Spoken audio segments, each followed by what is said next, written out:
Viral ang isang tatay na isinangla ang lisensya kapalit ang gamot. Bilang tulong, tinuruan natin siya kung paano makakalibre sa tulong ng Yakap program ng PhilHealth. Magbabalita si Von Belinario. Viral ang video na ito ng isang matandang lalaki na pumasok sa isang butika noong araw ng mga puso.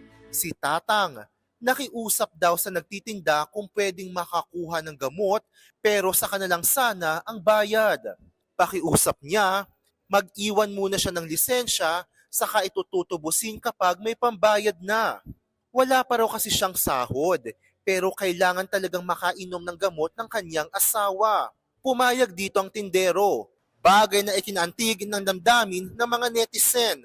Natunton namin ang butika sa Imus, Cavite. Ang tindero na si Jim, isa lang daw talaga ang naisip kaya pinagbigyan si Tatang. Naisip ko rin na si Mama at si Papa senior na rin eh. Paano kung nangyari yun sa kanila? Pag mga ganyan, siyempre hindi ko rin matiis na tumulong ganun. Nakausap din namin ang matanda sa video na si Tatay Moises. Nagulat naman daw siya na biglang bumaha ng tulong matapos ang nangyari. Sobra-sobra pong saya namin mag-asawa. Kailangan na uminom gamot ng misis ko. Ginawa ko ng paraan. Nagkapal mukha ko lang kasi kailangan ng asawa ko uminom ng gamot eh. Nagtatrabaho raw bilang driver si Tatay. Ayon sa kanya, natusok ng bote ang kanyang asawa kaya agad niyang ipinagamot. Pero wala na siyang natirang budget para sa antibiotic at painkiller.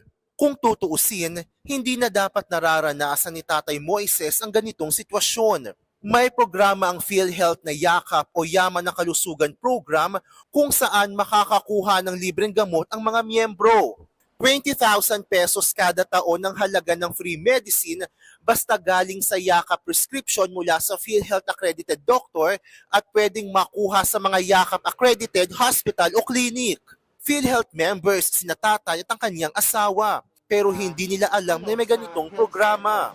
Itinuro natin sa kanila ang proseso para makapagrehistro at makakuha ng libreng gamot sakaling kailanganin nila. Bago kami umalis sa butika, may dagdag na iniabot si Jim kay Tatay Moises. Mula ito sa mga kababayan sa abroad na nagbigay ng tulong.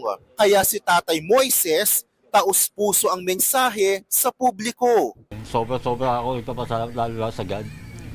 Lalo na sa lahat ng tumulong sa amin. Mga kapatid, ako si Von Belinario para sa 1PH.